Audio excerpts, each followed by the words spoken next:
আজকে চলে গেছিলাম আমি আর মা একটু বাজারে কিছু কেনাকাটা করতে। আর জানো তো যতবারই মায়ের সঙ্গে আসি ততবারই রেলগেট পড়ে।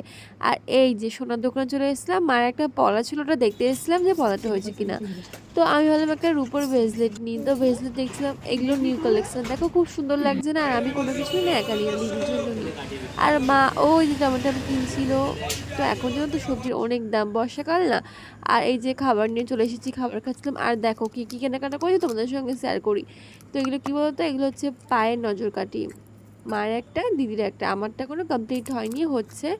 এই যে চুড়িটা কিনেছি, এই চুড়িটা কিনেছি। আর এই যে এই কানেরটা, এই যে দেখি তো কি আছে, দাঁড়াও দাঁড়াও, ও এটা তো আমার দিদির জন্য, এটা আমার দিদির ভেসলেটটা কেমন হয়েছে একটু কমেন্ট করে সবাই জানিও।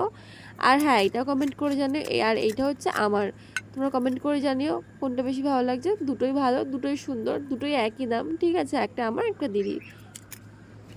তো আর একটা আংটি নিয়েছিলাম এই যে দিদির জন্য, দিদি বলছিল অনেক দিন ধরে বলছে বুনি তোমাকে একটা আংটি গিফট কর, এই যে সেই আংটিটা। তো আজকের ব্লগটা এফডি ছিল, ভালো লাগলে অবশ্যই লাইক কমেন্ট শেয়ার করে দিও। তো টাটা বাই, সবাই ভালো থেকো সুস্থ থেকো।